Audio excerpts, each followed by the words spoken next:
María Magdalena. Por K. Parvati Kumar. María se quedó fuera, cerca del sepulcro, llorando.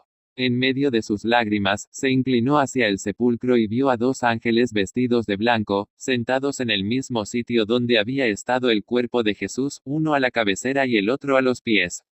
Ellos le preguntaron, ¿por qué lloras, mujer? Ella respondió, se han llevado a mi Señor y no sé dónde lo han puesto. Al decir esto, se volvió y vio a Jesús que estaba allí de pie, pero ella no sabía que fuera él. Jesús le dijo, ¿por qué lloras, mujer? ¿A quién estás buscando? Ella, creyendo que se trataba del hortelano, le dijo, si es usted quien se lo ha llevado, dígame dónde lo ha puesto e iré a recogerlo. Mayor que.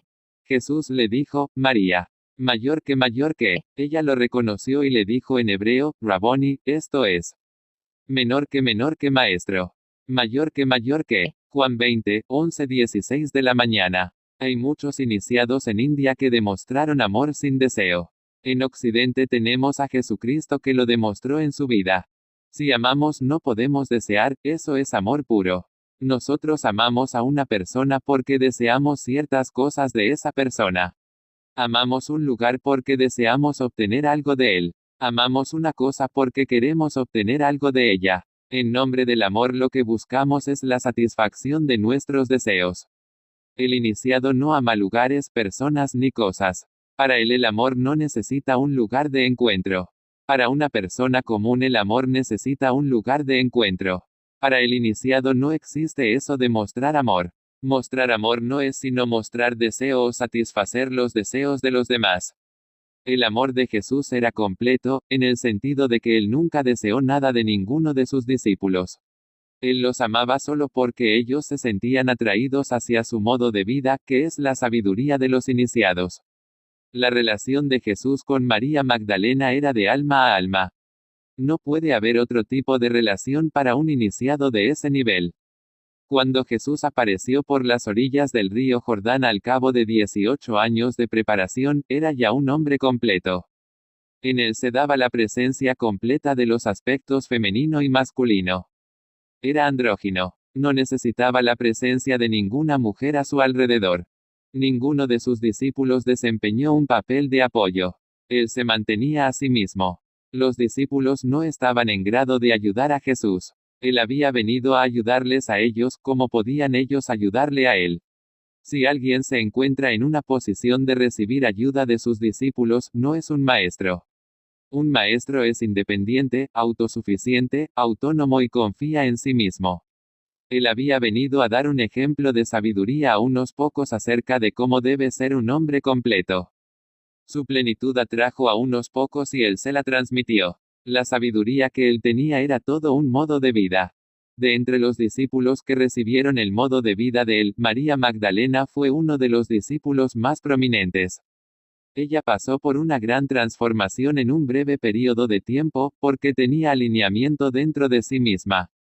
Sus acciones y pensamientos estaban alineados y tenía una completa convicción de lo que hacía. Personas de este tipo pueden sintonizar fácilmente con cualquier concepto en el que se focalicen porque tienen fundamentalmente alineamiento dentro de ellas. Son personas que no se engañan a sí mismas. Hay personas que no se atribuyen a sí mismas cosas que no son, pues son sinceras consigo mismas. Esa sinceridad fue, la verdad que ayudó a María Magdalena a transformarse tan rápidamente. Todos conocemos a María Magdalena como prostituta. En lo que respecta a lo mundano así era, pero no tenemos idea del tipo de alquimia por el que pasó para ser uno de los grandes discípulos de Jesucristo. Ella fue la primera que vio salir del sepulcro al Maestro en cuerpo etérico.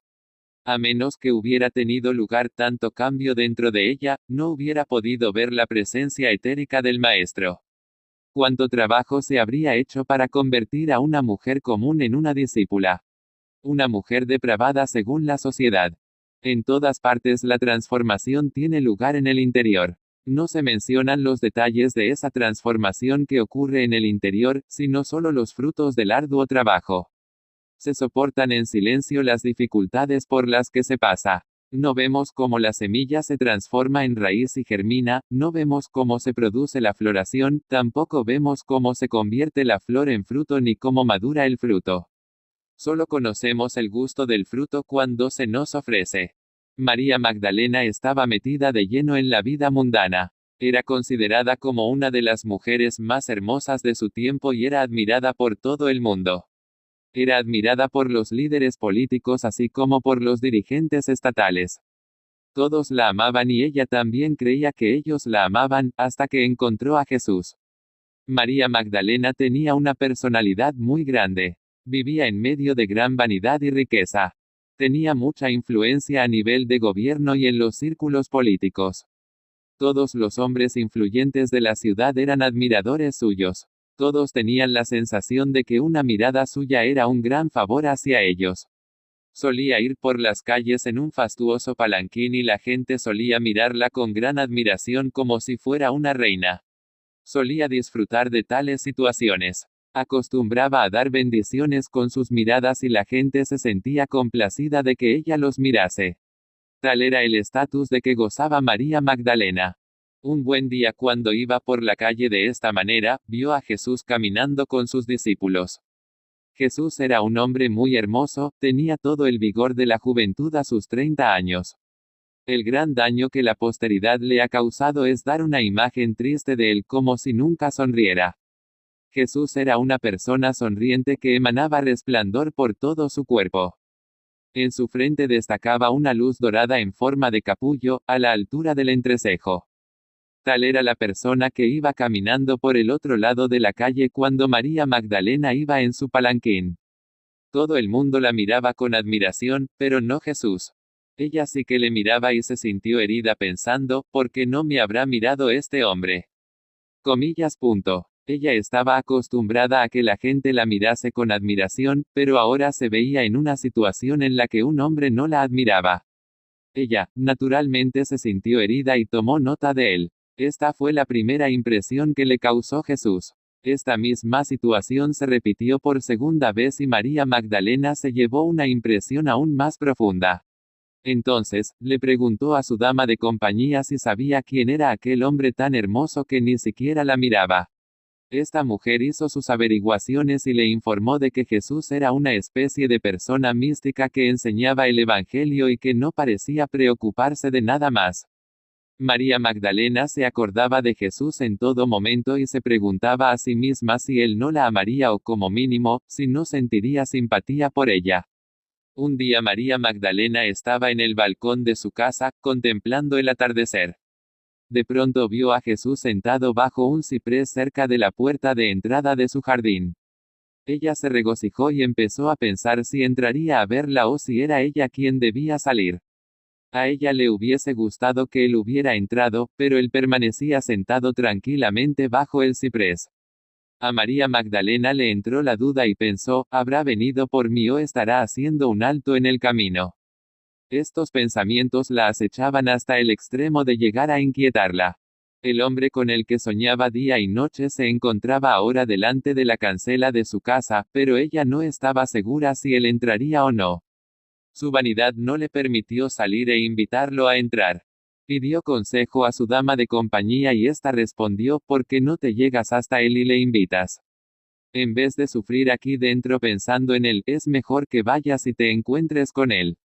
María Magdalena titubeó un breve instante y después salió. A medida que iba andando hacia Jesús, él se puso a andar hacia ella y dijo, María, te amo. Ella se sintió feliz y confortada. Mas Jesús no se detuvo allí y siguió diciendo, María, yo te amo. Los demás no te aman. Entonces se quedó confundida y le pidió una explicación. El maestro prosiguió diciendo, tienes muchos amantes, pero solamente yo te amo. Los demás se aman a sí mismos en tu presencia, pero yo te amo en tu ser. Otros hombres ven en ti una belleza que marchitará antes de que terminen sus años, pero yo veo en ti una belleza que nunca se marchitará. Solo yo amo lo que no se ve en ti. Todos los hombres te quieren por sí mismos, yo te amo por ti misma. Ellos buscan tu cuerpo y tú crees que te aman. Si tú les niegas tu cuerpo, ellos te odiarán y se volverán contra ti. Al principio, María Magdalena no lo podía creer, pues creía que eran todos verdaderos admiradores suyos en todos los planos. Entonces pensó en someter aquello a prueba. Empezó por no estar disponible para nadie. Dejó de admitir gente en su casa. Un alto funcionario del gobierno vino a su casa y se le negó la entrada, por lo que se sintió ofendido.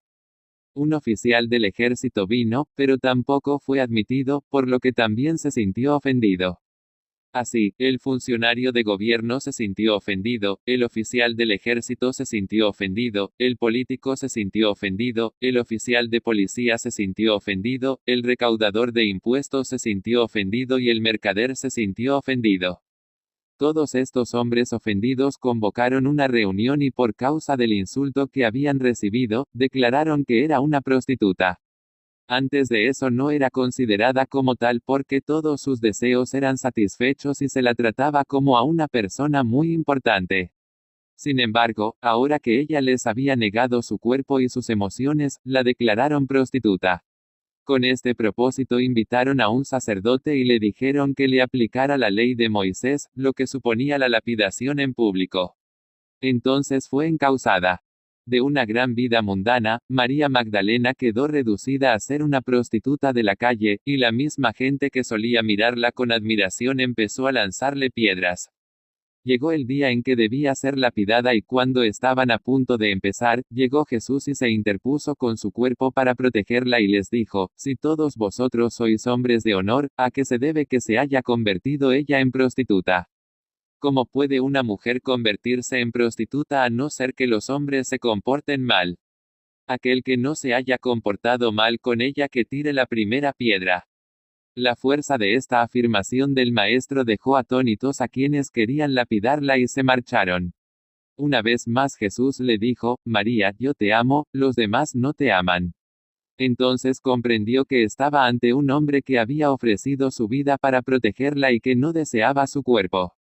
Los demás quisieron utilizar la ley para su provecho y condenarla a muerte cuando se negó a ofrecerles su cuerpo. La verdad desnuda le hizo abrir los ojos de par en par. A partir de entonces se activó la transformación en ella. En aquella terrible crisis, María Magdalena comprendió claramente qué es el amor. En aquella crisis encontró la fuente única, el Maestro. La fuerza de la verdad que tenemos en nosotros es sometida a prueba solo en períodos de crisis. Las crisis marcan el punto de cambio que le hace a uno caminar hacia la luz. Las crisis son comunes en la vida de los discípulos. Es precisamente a través de esa crisis por lo que María Magdalena se convirtió en discípula. La comunicación entre ella y Jesús era en el alma y ya no más en el plano mental. Él no necesitaba comunicarle mucho a ella mediante su mente ni su voz. Tal era la profundidad de María Magdalena. Ella pudo darse cuenta de la belleza del Maestro y de la universalidad que tenía lugar por medio de él. Su orientación hacia el Maestro era tan completa que hacía posible la transmisión silenciosa de la cualidad de alma del Maestro hacia ella misma, era un gozoso proceso de magnetización por el que pasó. El discípulo es preparado de este modo. A María Magdalena se le permitió estar siempre cerca de Jesús, hasta el punto de que los otros discípulos empezaron a sentir envidia de ella. Los demás discípulos no tenían tanta convicción como tenía ella acerca del Maestro. Juan, el más joven de los 12 apóstoles, en cuyo hombro solía Jesús con frecuencia reclinar su cabeza, era el más profundo de ellos. Él podía ver el lado esotérico de Jesús. A él le fue revelada toda la doctrina esotérica en presencia de Jesús. Había otros que dudaban de él, entre los cuales estaba nada menos que su propio hermano menor Tomás. En tiempo de dificultades Pedro negó al Maestro y prefirió negarlo antes que reconocerlo. Tan grande era la variedad entre sus discípulos. María Magdalena fue la que verdaderamente comprendió al Maestro por completo. Ella fue la primera que llegó al sepulcro donde estaban los apóstoles. Porque no fueron al sepulcro. Solo 3 mujeres fueron. Podemos apreciar el cariño que sentían. Estas 3 mujeres fueron al sepulcro, pero no encontraron el cuerpo del Maestro. Esto las dejó pasmadas y sin palabras, pues se veían en la imposibilidad de seguir viviendo por el simple hecho de pensar en la desaparición del cuerpo del Maestro. Esto era algo insoportable para ellas. Tanto era el cariño que sentían por el Maestro. El Maestro tuvo que apresurarse a decir, María, y María Magdalena, volviéndose hacia él, dijo en hebreo, Raboni. Maestro. Jesús le dijo, no me toques porque aún no he subido a mi Padre, mas ve a mis hermanos, y diles, subo a mi Padre y a vuestro Padre, a mi Dios y a vuestro Dios. Fue entonces María Magdalena para dar a los discípulos las nuevas de que había visto al Señor, y que él le había dicho estas cosas. Juan 20, 4:18 de la tarde. Algunos se emocionaron al oír estas noticias y otros lo sometieron a raciocinio y se preguntaban, ¿será esto posible, o es que estas mujeres se han dejado llevar por la emoción? Los intelectuales intentan pasar por alto las visiones de los que verdaderamente ven, calificándolas de emocionales. Hubo otros que dudaron. Jesucristo tuvo que venir, darles su presencia y decirles, yo no muero. El concepto de resurrección queda muy claramente demostrado en la vida de Jesús, y eso ya nada más llegar a las orillas del río Jordán. Él no necesitaba aprender nada durante los últimos 3 años. Él tenía una misión, un plan, y la cumplió.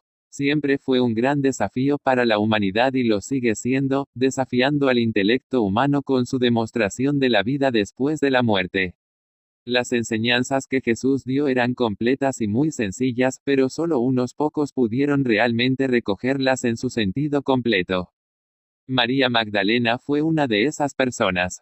María, la madre de Jesús, era ya una iniciada y no tenía necesidad de aprender nada de su hijo. Ella conocía el esquema completo de las cosas. Ella era quien daba su presencia para proteger a quienes trabajaban con Jesús. Ella no desempeñaba ningún papel de proteger a Jesús, pero sí el de proteger a los seguidores de Jesús. Esa es la razón de que los seguidores del cristianismo busquen a María como protectora. Si los seguidores del cristianismo quieren obtener protección, rezan a María la Madre. Si los seguidores del cristianismo quieren resucitar, tienen que seguir a Jesús.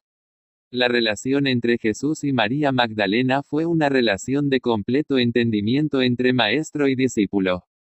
Fue un alineamiento completo entre maestro y discípulo en el que el discípulo es completamente ungido con la presencia del Maestro universal. La historia de su vida nos transmite el mensaje de lo apropiado de tener crisis en la vida. Cada crisis vuelve a la persona más profunda en su ser. La autorrealización espiritual no puede tener lugar en el buen tiempo. Esto no significa que tengamos que invitar al mal tiempo, sino que con cada crisis podemos ser conducidos más en profundidad hacia la verdad. Cuando consideramos la vida de los iniciados como Arjuna o Yudhishthira, vemos que se encontraban en crisis profundas. Solo en periodos de crisis ellos ganaron el espíritu. Entre los discípulos de Jesús solo sabemos que María Magdalena tuviera una crisis tan profunda en su vida. Eso le proporcionó la gran oportunidad de transformarse. La iniciación puede tener lugar en la hora de la muerte. Arjuna y María Magdalena se encontraban en ese punto. La iniciación puede ocurrir con facilidad en tales crisis. Esta es otra dimensión que he podido ver en la vida de María Magdalena. Así ocurre la transformación mediante la muerte de la personalidad. Esto es lo que ocurre cuando estamos verdaderamente caminando en el sendero de la luz, la muerte de la personalidad para que nazca la conciencia. Por Pixanauta.